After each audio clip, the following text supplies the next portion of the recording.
Hi, my name is Yasu, and well, I live in Japan, but I am in Taiwan right now. Taichung, actually. I'm just visiting here.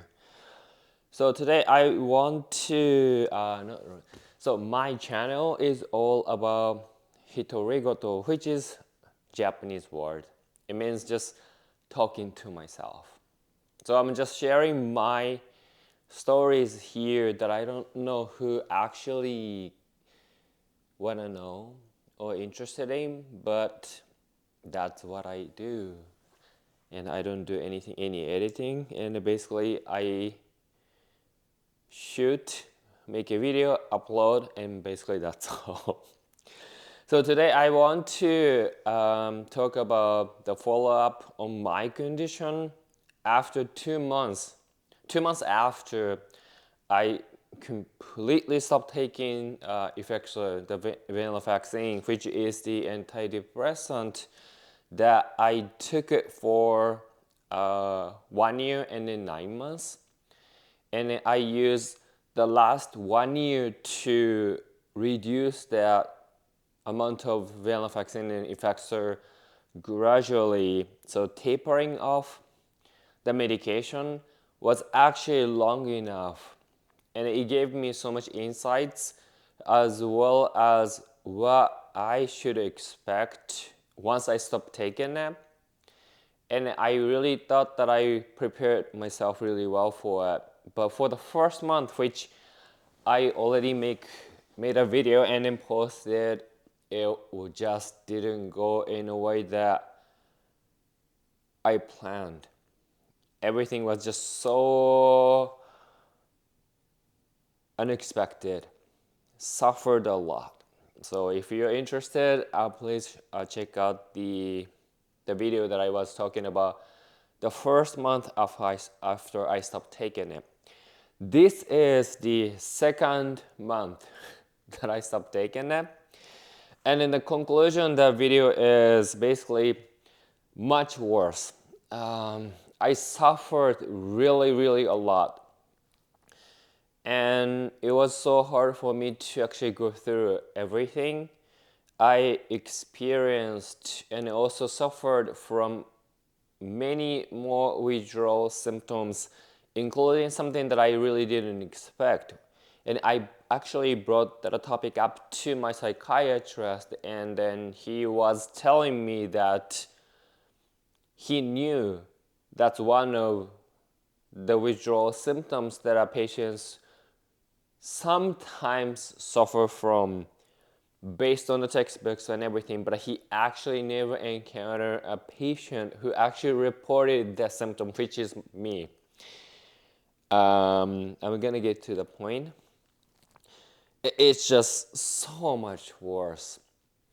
But flip side of this one is that everything was actually getting better. All of the biometric data that I collect from the Aura ring, the smart ring that I use it in the last 2 years, so it's really customized for my conditions, was telling me that I'm actually doing really good. And then I actually went through the whole body check and everything, and blood test, urine test, and also like ultrasound and everything, scanning here. What's the name of it? Hold on. Basically in my brain as well.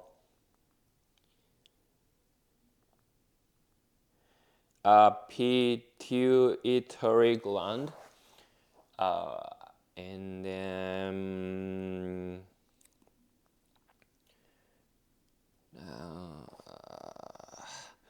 prolactin, which was actually one of the viewers who gave me the suggestions a few times, and then I didn't listen initially, but I actually followed because in February I was feeling much better. I went to see a urologist, but my testosterone level was super low. So the viewer who originally suggested me to check the prolactin level, I didn't listen. I should have, but this time I did, and I checked everything basically. And including that, all of the tests, it showed I'm healthy more than ever. I'm no longer suffering from the testosterone, low testosterone syndromes and everything. Yet, I felt worst ever, and it was just so confusing. And I have a theory why that is the case, but what I want to really say is that even what I mentioned in the previous video, which the first month after I stopped taking Effexor, the whole journey of dealing with depressions with antidepressant, it doesn't end once we stop taking it. We need to continue to go through the entire journey, and if anything, the main part actually comes after we stop taking it. And this is something that I completely unexpected. I was not really ready for it. And then maybe because of that, partially my expectations and reality, there's a gap that puts me in a very difficult situation psychologically. So, this is actually, I think, what happened to me. So, ever since I stopped taking Effexor completely, especially the first 4 weeks, my sleep quality deteriorated significantly. Before then, I was able to sleep like 7 hours and 30 minutes or 8 hours on average. But after I stopped taking the Effexor completely, in the first 4 weeks or so, I was only able to sleep like 4 hours and then so on. Even though I was taking much more stronger sleeping pill. Even one of the sleeping pill that I stopped taking successfully finished tapering off while I was tapering off the Effexor and venlafaxine. Yet, that medication didn't really put me in sleep. I felt very uncomfortable, but I think my body and my brain was really fighting back. And because I was well balanced, my whole system and my brain, and I had enough energy and everything, so I was able to keep fighting for it. But I can only do it for so long. After 4 weeks of sleep deprivations and then continuously affecting my sleep, I just didn't have enough energy and power and everything to keep functioning. So getting to the second month, I was prescribed with new medications for the sleeping pill, which is called what is it called?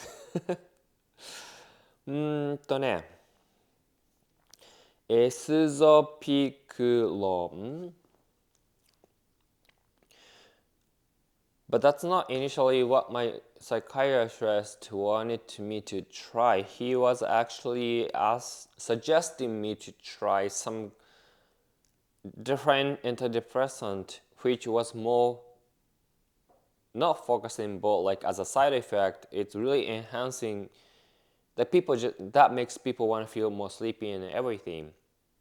And he was telling me that I could probably use it as a kind of bridge medications between Effexor and into the situations that I don't take it anymore. But back then,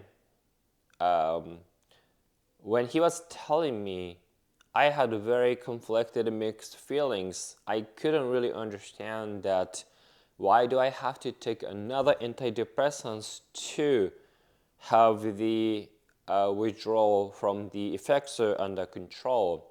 If I take the new antidepressant, my brain might be hooked with it, and then if I decided to stop taking it, then I might need to go through withdrawal anyway. So what is the point? Now, I might consider, I'm not sure, but that's why I didn't take that path. Another suggestion that he was making is for me to take much more stronger sleeping pill, which I felt very uncomfortable.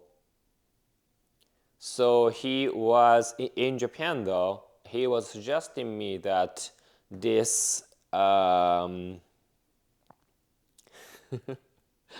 really bad at names. Isuzopiculum is something between not much as new as Davigo, but not as old as nitrazepam. So I started taking it. I'm not sure how effective it has been to me because as week by week, my situation has gotten better. So on the second month, in the second month, on average, I could sleep like 6 hours and 30 minutes. And then if sometimes I could sleep up to 7 hours. So things are getting better, but I'm not sure exactly if this new sleeping pill is one of the reasons or part of the reasons, or because simply my brain is really working harder to adjust to everything. But overall, getting more sleep daily basis really helps me. However, the withdrawal symptoms are very severe in a way that I feel very uncomfortable. I think that's because in the first month, my whole body was fighting back. But in the second month, it just doesn't have enough energy to keep doing the same thing. But at the same time also, because my condition has been better, so I can feel and sense more precisely, which my consciousness feels like something is really wrong with me. It's just my assumption though. But it does kind of make sense because how uncomfortable I feel is very subjective situations. But all of my biometric data and then my blood test, urine test, and everything, MRI and everything is just I'm healthy. So probably that is it. I'm not sure. It's just my assumptions. But on the second month, what I really notice is that when I wake up, I could feel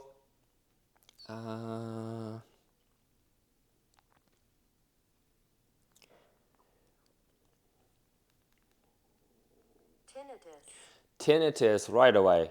It's a big one. I can really feel high-pitched noises and everything. It's really disturbing because when I wake up, that's the first thing that I notice right away.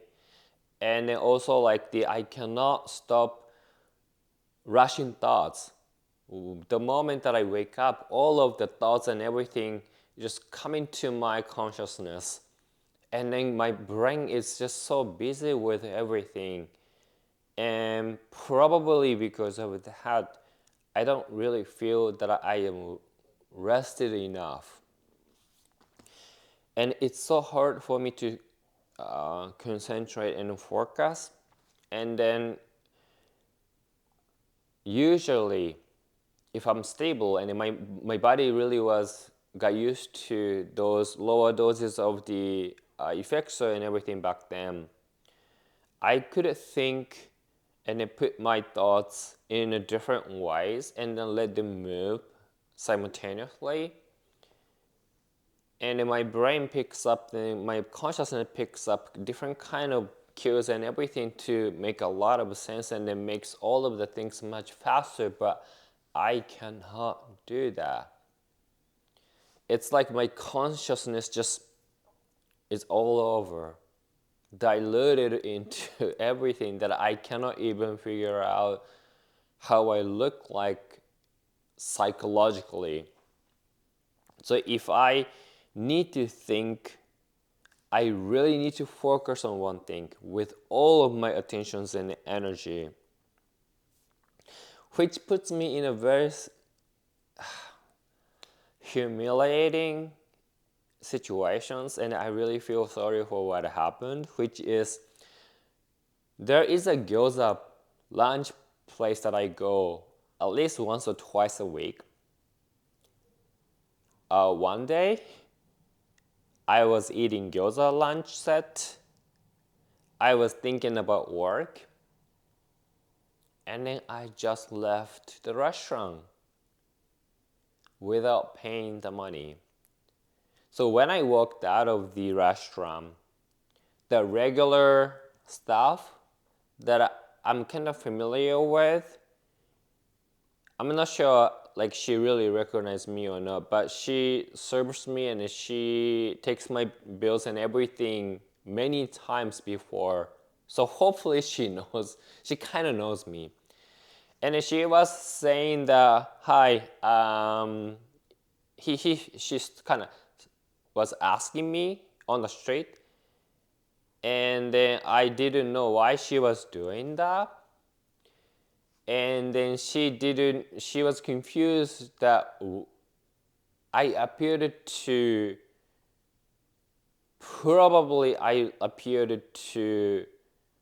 not know why I was stopped by her. And she was kind of mentioning in a Japanese when Bill.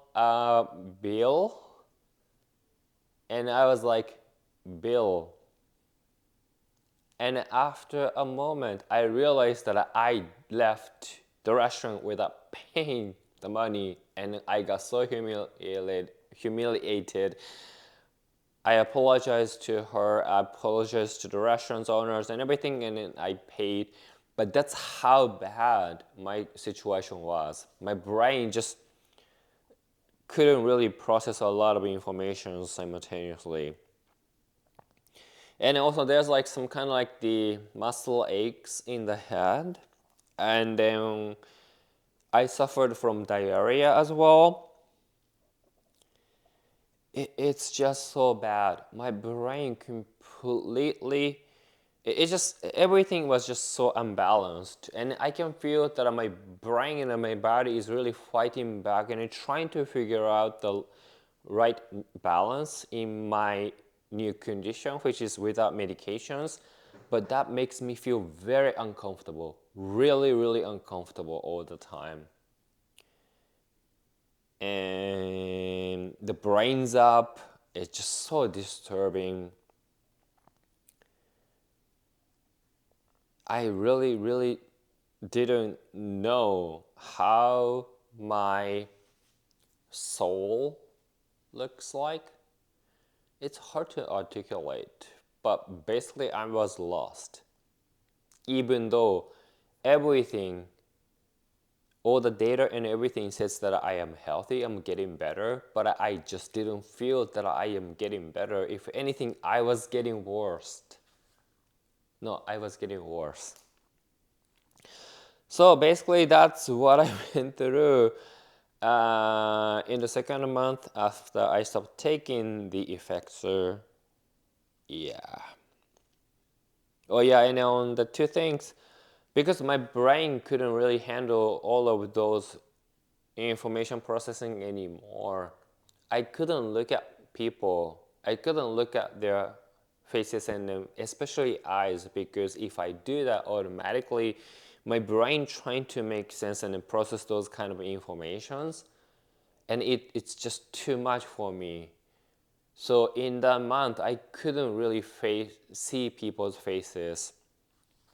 And then like my friends and the people gave me text messages and everything. I just couldn't respond. It's just too much information for me, data to handle. And then the last one, which is the most unsettling, surprising, and crazy withdrawal symptoms that I experienced. And it makes sense after I talked to my psychiatrist. But he was really telling me that it's a very textbook situations, and then his patients never told him. It's very understandable, but it's not the topic that people feel comfortable to discuss. But I just told him because I really wanted to know what was happening. So I'm gonna talk about some kind of sexual stuff from here. And if you don't feel comfortable with that topic, please do not watch it from here. Okay, so I'm gonna talk. Basically, what happened to me, and it's still happening to me, is that when I do masturbations and ejaculate, I don't feel any orgasm, which is so sad, which is crazy, which is very uncomfortable, and it just makes me feel like, what the hell is going on with me? The reason that why I notice it is because for those people who watched my another series of videos that I'm talking about me suffering from the male menopause, which is this low testosterone syndrome.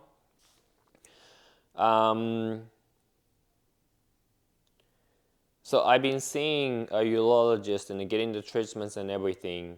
But regardless, my doctor told me multiple times, which I followed, is that no matter I don't feel sexual or anything, I just need to, regularly speaking, do the masturbate and then ejaculate. Otherwise, my body would actually stop functioning well, stop producing everything, and it just simply makes everything worse. That's what my doctor told me.